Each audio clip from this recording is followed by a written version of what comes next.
STV news, आवाज़ बुलंदियों तक। नमस्कार मित्रों, मैं आज जनपद गोरखपुर तहसील गोला के अंतर्गत ग्राम सभा महामखुर में हम आए हैं।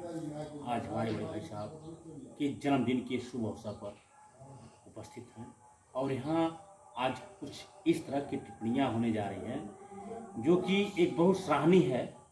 और हम यहाँ पूछेंगे कि सर, आज आपका जन्मदिन है और अब जन्मदिन के अवसर पर लोगों के द्वारा यह आप पे ही मनन हुआ है कि एक मंदिर का भी निर्माण आपके मन में ये जिज्ञासा कब से और कैसे उभर के आई है? सर, दो सब अपने मुखार बिंदु से समाज के बीच की जो हित की बात होती है, जो आज समाज तमाम लोगों से बिखराव पर चल रहा है, तमाम पार्टियां, राजनीतिक मुद्दा भी आती हैं इसमें, लेकिन हमसे यह हमारे चैनल के माध्यम से और आपसे एक संबंध है कि यह सबको एकत्रित करने का आपके मन में ये जिज्ञासा कब से आई? जी देखिए, चूँकि जन्मदिन तो पूरी दुनिया के हर जीव का होता है जी, उसमें चूँकि मनुष्य सर्वश्रेष्ठ प्राणी है और यह अपना जन्मदिन हर्षोल्लास के साथ मनाता है। जब भगवान कृष्ण का जन्म हुआ धरा पर, तो सारे देवगण वहाँ उपस्थित हुए कारागार में और जिस मंत्र से वंदना किए, वहाँ शंकर जी, ब्रह्मा जी आदि सभी देवगण उपस्थित रहे और सत्यव्रतम सत्य परम त्रिसत्यम सत्यस्य योनिम निहितम च सत्ये सत्यस्य सत्यमृत सत्य नेत्रम सत्यात्मकम त्वाम शरणम प्रपन्नाः। पूरे संसार को, पूरे जगत को भगवान कृष्ण ने जन्म लेकर और बताया कि हमारे जन्म का उद्देश्य क्या है। मनुष्य होने के नाते हम अपने जन्मदिन को सार्थक तभी कर सकते हैं, कर पाएंगे जब इससे समाज का, राष्ट्र का, कुल का, अपने जीवन का, भविष्य का अगर हम कल्याण कर लें तो हमारा जन्म सार्थक होगा और हमारा जन्मदिन मनाना भी सार्थक होगा। यानी कि आप अपने जन्मदिन के साथ समस्त भगवान कृष्ण ने जो बताया या उस पारंपरिक रीति रिवाज के आधार पर अगर सबको अगर आप आगाह करते हैं, बताने का काम करते हैं, तो वह मार्गदर्शक एक सार्थक होता है। जी देखिए, सच्चे लोकतंत्र का नायक कैसा होना चाहिए तो भगवान कृष्ण के व्यक्तित्व में इसका दर्शन होता है। सच्चा लोकतंत्र भगवान कृष्ण के व्यक्तित्व में दिखता है कि जो कंस जैसे आतताई का वध करने के बाद उस पद पर उग्रसेन को बैठाए, अपने नहीं बैठे, एक योग्य व्यक्ति को बैठाए। यह देव संचालन उन्हीं का रहा और उनके संचालन में समाज का हर वर्ग संतुष्ट और प्रसन्न रहा। आज हमारे बीच में साधारण तबका जो मध्यम वर्गीय है वो त्रस्त है, अनेक सारे क्लेशों से पीड़ित है, अनेक सारी समस्याओं से ग्रसित है। न उसे किसी संस्थान में जाकर शांति मिलती है या उसकी समस्याओं का निस्तारण होता है, न समाज में कोई ऐसा व्यक्तित्व है जिसके पास जाए हो और अपनी फरियाद लेकर कोई सुनने वाला हो। मंदिर के माध्यम से, कथाओं के माध्यम से, सभा के माध्यम से हमारे समाधान मिल सकते हैं, पर वो भी हमें एक कटघरे में बंद कर दिया गया है और जातिगत दुर्भावनाओं से ऐसे समाज में बीज बो दिए गए हैं कि एक वर्ग हमसे दूर जाने के प्रयास में लगा हुआ है और हमको तोड़, समाज को खंड खंड करके यह राजनीतिक जो लोग हैं, यह हमारे राष्ट्र को, समाज को और हमारे सनातन संस्कृति को, हमारे धर्म को एक चुनौती दे रहे हैं। तो हमने एक संस्कारिक ऋषि मंडल का गठन करके 88,000 लोगों का एक परिवार बनाने का संकल्प लिया और यह परिवार उस चुनौती को स्वीकार करता है। सर, आपने 88,000 परिवार को चुनौती स्वीकार अपना जो करने का प्रयत्न करना है, किस माध्यम से और कैसे करना चाह रहे हैं? आज जन्मदिन के अवसर पर किस पेज से उनके वहां तक पहुंचने का या मार्गदर्शक कैसे हो? यह सोनकादिक ऋषि मंडल अपने समस्त चिल्लूपार क्षेत्र के प्रत्येक गांव में सभाएं करता रहेगा, करता रहा है, निरंतर सभाएं चल रही हैं। गांव स्तर पर किसी पब्लिक प्लेस पर, मंदिर में या किसी विद्यालय में हम समस्त ग्रामवासियों को जुटाकर यह सोनकादिक ऋषि मंडल उनकी समस्याएं जानने का प्रयास करेगा और हम उसके निस्तारण का भी प्रयास करते हैं। बहुतायत में समस्याएं साल भी हो रही हैं, मंदिर का इसलिए आवश्यकता पड़ा कि हमारे महामना मदन मोहन मालवीय जी ने कहा था कि ग्रामे ग्रामे सभा कार्या मंदिराणी तथा च गौ।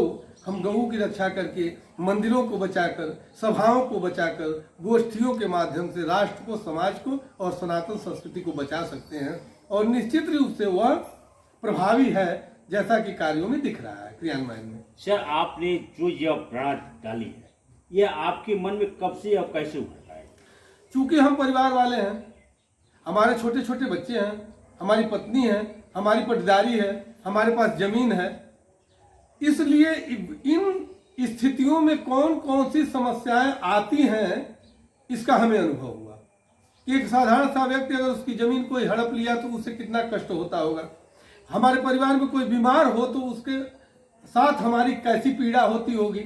हमारे कलह के माध्यम से जो समाज में क्लेश बढ़ा हुआ है, वह कलह कैसे त्रस्त किए हुए है हम लोगों को, उसका अनुभव हमें हुआ। इन सारे अनुभवों को सजोकर हमारे मन में यह बात आई कि चूंकि हमारा मनुष्य यह भगवान का दिया हुआ अनुपम उपहार है, क्योंकि मनुष्य एक विवेकशील प्राणी है, कोई भी समस्या ऐसी नहीं है जिसका समाधान मनुष्य न ढूंढ ले। हमारे शास्त्रों में कहा गया है कि यह नर तन सम नहीं कौनि देही, जीव चराचर जाचत तेही। समस्त जीव जिसकी याचना करते हैं वह मनुष्य शरीर हमें मिल गया है। तो आज हमारा जन्मदिन का अवसर है। हम अपने विद्यालय में आदर्श राष्ट्र धर्म विद्यालय का प्रबंधक होने के नाते उन बच्चों को हमने आज यह शिक्षा दिया कि आप केवल एजुकेशन न लें, बल्कि लर्निंग आपके जीवन में होनी चाहिए। सीखने का प्रयास करिए। केवल एजुकेटेड होकर आप SW और CW में ही न संक्षिप्त न रहिए, बल्कि आप उन बातों को सीखिए जिनका व्यवहारिक जीवन में उपयोग होता है। हम लोग देखिए पढ़े हैं sine theta upon cos theta equal to tan theta, इसका जीवन में मेरे कोई उपयोग नहीं है। लेकिन ऐसी व्यवहारिक बातें जो हमारे समाज को, हमारे परिवार को, हमारे बच्चों को, हमारी पत्नी को, हमारे पूर्वजों को, हमारे पितरों को, देवगणों को, राष्ट्र को, समाज को, गरीब कमजोर वर्ग को, सबको लाभान्वित करती हो, अगर ऐसा हमारा उत्कृष्ट जीवन हो तो माना जाएगा कि हमारा मानव जीवन पाना सफल हुआ। और वह परमपिता परमेश्वर जिसने हमें जन्म दिया है वह भी खुश होगा कि चलिए कम से कम एक तो मनुष्य बना। तो हम सब लोगों को अपना मानव जीवन सार्थक करने का प्रयास करना चाहिए। आज हम अपने इस जन्मदिन के अवसर पर हमारे बीच में हमारे अभिन्न मित्रवत आप देव छोटे भाई हैं, गिरीश शुक्ल जी लेक्चरर हैं आर्ट इंटर कॉलेज में। हम आपके साथ आप लोगों के सानिध्य में यह बात जो कह रहे हैं, यह निर्मल मन से, अंतर्मन की गहराइयों से यह जो प्रेरणा हमें मिली है, इसके क्रियान्वयन के लिए हम निरंतर प्रयासरत रहते हुए हम चाहेंगे कि हमारा मानव जीवन सफल हो, इसी प्रयास में लगे हुए हैं। सर, आप जो मंदिर का निर्माण करने का व्यवस्थान आपने आपके द्वारा जो बताया जा रहा है, इस कौन से मंदिर, कौन से देवता का आप विस्तारण करेंगे? जैसे तमाम हैं, शंकर जी हैं, दुर्गा माता हैं, पार्वती हैं, हनुमान जी हैं, तो आप इन किन देवताओं पर निश्चित कर रहे हैं कि किस देवताओं का, किसका मंदिर जो है? जी, देवताओं की जो कोटि है, सबसे पहली रचना ब्रह्मतम, सत्व रजतम, इन तीनों के प्रतीक के तीनों देवता हैं। भगवान विष्णु, भगवान ब्रह्मा और भगवान शंकर। यद्यपि तीनों एक ही, तीनों एक प्रकार की शक्ति वाले हैं, एक तरह की क्षमता वाले हैं, सब ऑलमाइटी हैं, सब शक्तिमान हैं, सभी, किसी में कोई भेद नहीं है। भेद करने वाले अपराधी कहलाते हैं, को बड़ छोट कहता अपराधी। लेकिन सत्वगुणी देवता है भगवान विष्णु। ठाकुर जी की पूजा में बहुत सारे विधान हैं जो उपासना मार्ग वाले जानते हैं। तो हम गृहस्थी में रहकर उनका पालन चूंकि नहीं कर सकते, तो जो देवी के भक्त हैं या जो शंकर जी के भक्त हैं, इन सबके साथ रहने वाली एक पर्सनालिटी हमारे सनातन संस्कृति में विद्यमान है, जिसका नाम है हनुमंत लला। हनुमंत लला, हनुमान जी एक ऐसे देव हैं जिनकी जरूरत सबको है, और वो एकादश रुद्र भी हैं। जब जब धरा पर भगवान के अवतार हुए, हनुमान जी ने सतत उनके साथ रहकर उनका न केवल सहयोग किया, बल्कि हमारे राष्ट्र और समाज के भक्तों से, संतों के प्रति, सज्जनों के प्रति जो उनके भाव रहे और जो उनके कार्य रहे, बड़े उत्कृष्ट रहे।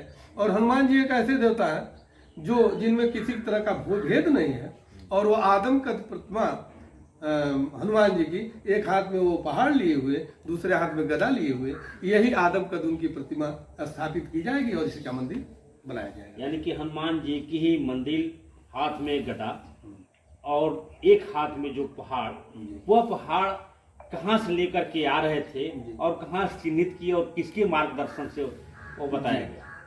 जी, वो पहाड़ लेके आ रहे थे, वो संजीवनी बट्टी जब समस्या उत्पन्न हुई भगवान राम के समक्ष, तो चराचर जगत का स्वामी हमें आया है संदेश देने के लिए, एक मार्ग दिखाने के लिए।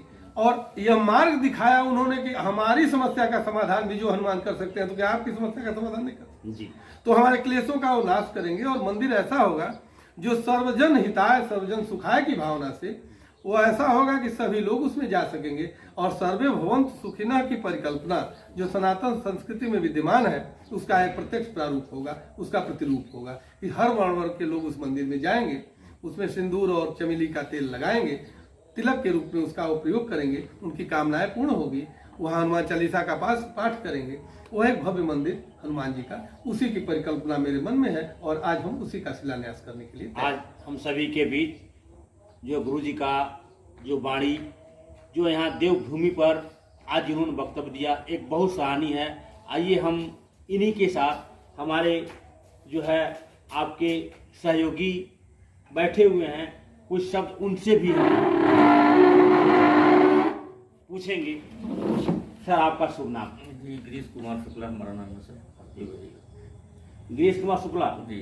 सर, आपके द्वारा हमारे गुरुजी जो बैठे हुए हैं तमाम चीज बताए हैं, इन शब्द पर आज ये उन्होंने अपने ही जन्मदिन के शुभ अवसर पर जो कहा, दो शब्द सर बताओ। सर, ये बड़े भैया हमारे हैं, वो आज इनका जन्मदिन है। पहले तो इनको बधाई देते हैं, जन्मदिन की बहुत बहुत बधाई और शुभकामना दे रहे हैं। इन्होंने जो बीड़ा उठाया है वो बहुत बड़ा बीड़ा है। ये क्षेत्र में अपने हर गांव सभाओं में हनुमान जी का मंदिर बनवाने का बीड़ा उठाया। उसी क्रम में आज अपने जन्मदिन के अवसर पर ये पहले मंदिर का शिलान्यास अपने गांव पर ही हरिजन बस्ती में हनुमान जी के मंदिर का शिलान्यास आज किए हैं। और मंदिर भव्य बनेगा और इसमें हर जाति धर्म के लोग दर्शन करेंगे भगवान। सर, मंदिर का एरिया क्या होगा, काट एरिया मंदिर का कितने बाई कितने में लमसम, सबसे कम से कम और सबसे ज्यादा? मंदिर का नियम होता है कि बराबर लंबाई चौड़ाई होती है, इसलिए 7 हाथ लंबा 7 हाथ चौड़ा। 7 बाई 7 का मंदिर, 7 हाथ, फुट नहीं 7 हाथ, 7 डेढ़ है 13.5। ये है निर्माण की प्रक्रिया है, यही होना है, एक किया जाएगा। एक किया जाएगा जी। आज हम सभी के बीच गुरुजी और गुरुजी के ही साथ बैठे और इतनी अच्छी यह सराहनी, यह जनपद गोरखपुर के भूमि पर जो आई है उभर करके एक दक्षिणांचल की बहुत ही बड़ी एक खबर आई है कि जो देखने को पारदर्शिता मिल रही है, इस तरह के बहुत कम लोग यहाँ मिलेंगे। और गुरुजी ने जो शब्द कह करके दे दिया है, जो वाणी बता दिए हैं, शायद कहीं सुनने को अभी बहुत कम समय और बहुत कम लोगों में ये जिज्ञासाएं मिलेगी। अब इस बीच में हम सभी लोग इकट्ठा हैं और सभी लोगों से करीब करीब आज जन्मदिन पर हम अपने चैनल के माध्यम से करीब करीब एक बधाई संदेश और बहुत ही शुभकामना देना चाहते हैं।